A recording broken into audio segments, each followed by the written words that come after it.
S&P and Moody's were triple rating all these things because they knew if they rated the bonds how they should have, that the other one would have rated it AAA, and all of their customers would go to the other. They even, if you watch the movie or read the book The Big Short, they talk about this, right? So it's a everyone should watch that. It is a fascinating film. Better yet, read the book, right? Yes, it's subject to manipulation. Absolutely. Yeah. What was your other question? What was Brentwood again? Bretton Woods was is a town in New Hampshire where all of the Allied powers, Canada, France, Australia, and the U.S. basically, all kind of got together and just kind of hammered out an economic agreement. Right? It was at Bretton Woods that they decided the U.S. dollar would be pegged to gold at a particular set rate. Then all the other currencies of the world would be pegged to the U.S. dollar. Right? It was a way, by doing this, by establishing connections between foreign currency, the U.S. dollar, and gold, it was a way to kind of to reduce a lot of the risk of engaging in, it's in borrowing in the foreign currencies. It reduces the risk of investments in those other countries because everybody knew that their currency was tied to the dollar, which was tied to gold, and so on. The whole purpose of all of it was to provide some sort of ballast for the world economy as it started to rebuild. And it gave the U.S. a grotesque advantage in the long run, which we still have. Because everyone's attached to, like you said, everybody was attached to the U.S. And some countries still are. Your hand was up, and then your dog. Yeah. So that means the U.S. dollar is useless. It's not useless. How are useless? But I mean, investments. In terms of what it's worth. Yeah. This is funky because when they pegged the dollar to gold, right? Basically, if I had at the time $22 in cash and 60 cents or something, right, I could get an ounce of gold, right? When it was pegged to that, people said, "Oh, there's something solid behind it." When you talk to some old dude, gold, there's always somebody, right? And the thing is about any kind of medium of exchange, whether it's gold coins or whether it's quarters, right, or dollar bills or euros, whatever that happens to be, its value is what we say it is based on our exchange. Even gold coins change value and go up and down. It's just another medium of exchange. It's a weird concept to wrap one's mind around. Like, here's this thing that's not really worth anything. This is a weird story that really happened, and then I'll get to tell you. This is a funky story that really happened. I think it was in Serbia. One of the former Soviet Union, the former kind of Eastern Bloc countries. One of these countries actually developed a currency based on packs of Kent cigarettes. Right? You have a Kent's, the brand of cigarette, right? So if you had Kent cigarettes, that was an in-demand form of medium of exchange. So people were doing business in packs of Kents, right? Somehow it just developed on its own, right? Why? Who knows? And then all of a sudden one day it just stopped for no reason. That's the prison system. Yeah, basically. But this happened in society. It's the same thing. It's like a prison thing that happened in the country that they were using it. You could go buy dinner at a restaurant and pay with a few packs of cigarettes.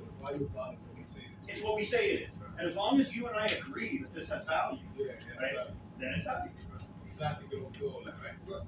So we can just wake up and be like, that's not what you like, can y'all just money is an agreed upon concept. That's why cryptocurrency is in existence and it's creating value. And it's so weird because crypto's gone way up, way down.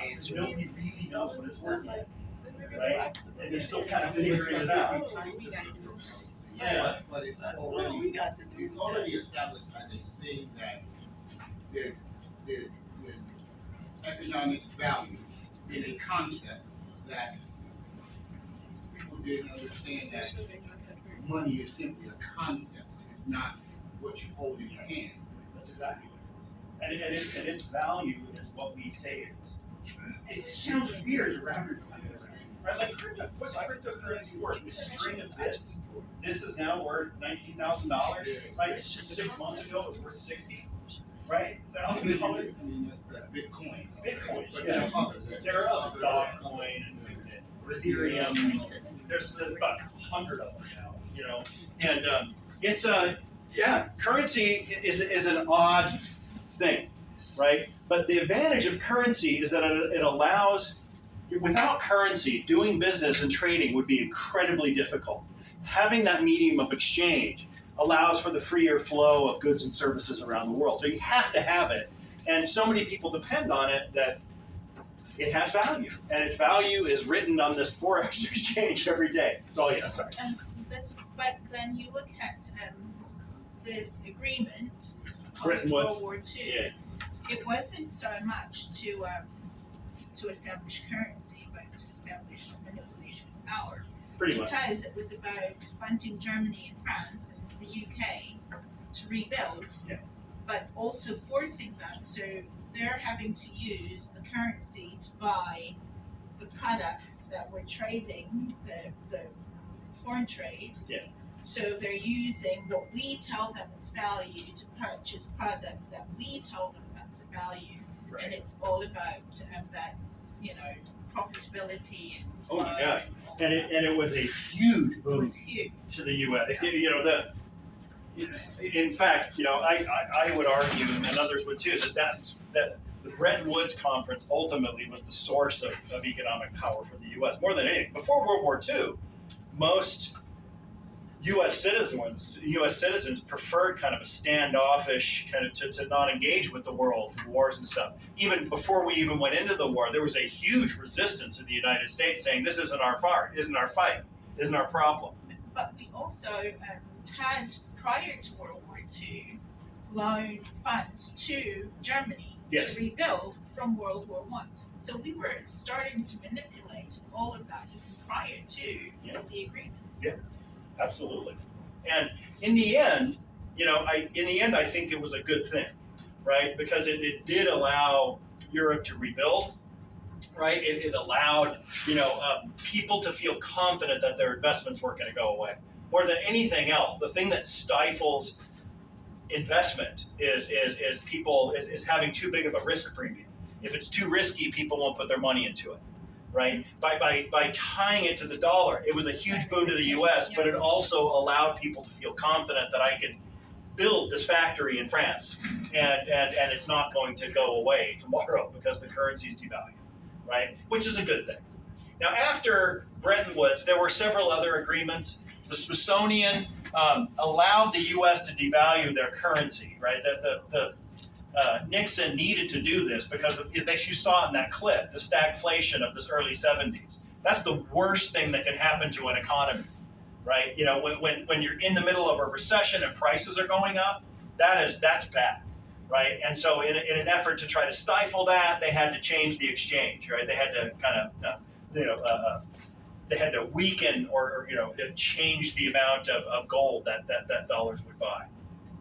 Only 15 months, the Smithsonian. Jamaican Agreement did something very similar, but it ultimately allowed currency to float on the open market the way we have it now. Now we have a free-floating, flexible rate system, right? Money is bought and sold, for any number of reasons. Right, and so that flexible rate system means that prices are different and prices change all day and all night long, just like you saw with the flashing lights on the Forex, right? And so most currencies are that way. Some are not, right? You're going to see some currencies have been dollarized, they call it. I'll talk about what that means in a second. But a couple of quick notes, right? There is a special drawing right that the IMF has. I don't know why they call it this. Special drawing right is merely a basket of currencies that's used as a benchmark to try to value other currencies, right? So you can judge the value of your currency against this basket of currencies. It's kind of like how the Consumer Price Index measures inflation, right? They measure inflation in the U.S. I imagine everywhere else too, a similar kind of thing, where you take a basket of goods, stuff that we normally buy, a four-door sedan, a gallon of gas, a loaf of bread, a gallon of milk, right? And so the economists track the prices of these things in this basket, and in the aggregate, they figure out if prices have gone up or down a percentage, right? So prices of some stuff will go up, some stuff will come down, right? The price of eggs, you guys have probably followed this. Price of eggs has skyrocketed. It's up 50%. Price of natural gas is down, right? And so as these prices go up and down, the CPI measures overall the change in prices. Same thing with this basket of currencies. To get a sense of how my currency is being valued, you measure it against this basket. Are currencies becoming cheaper? Are they becoming more expensive? That kind of thing, similar to the CPI. This is more terminology and jargon. If a currency is what's called a clean float currency, it means there's very little involvement with the government in manipulating the currency's value. The US dollar is a clean float currency. Most of the strong currencies are, right? They're just allowed to be market determined. So the market determines how much a dollar is worth every day, right? Or every minute, really. Dirty float currency is a monetary system where the government might be involved and intervene to try to prop up a currency or to try to devalue it. China has been accused of devaluing their currency by the US for decades, right? Donald Trump, it kind of culminated in Trump imposing these tariffs on China, right? His argument, one of the arguments was that that China was artificially deflating the value of the yuan, making their goods cheaper for us to import, right?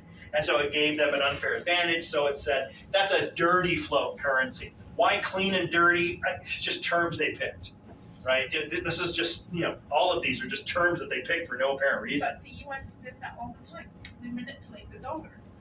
Not like this. But, Yeah. so we shouldn't really be considered clean. It's manipulated in a sense. It's not quite this. Usually when the Fed intervenes or when the Fed makes a move, it's not so much to devalue the dollar, right, as it is to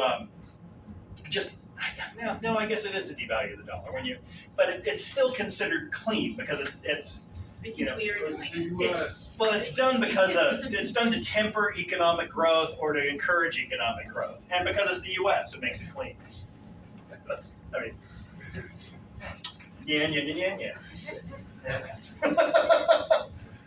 Dollarization is something that happens when foreign currencies are actually tied to the U.S. dollar. This, in belief.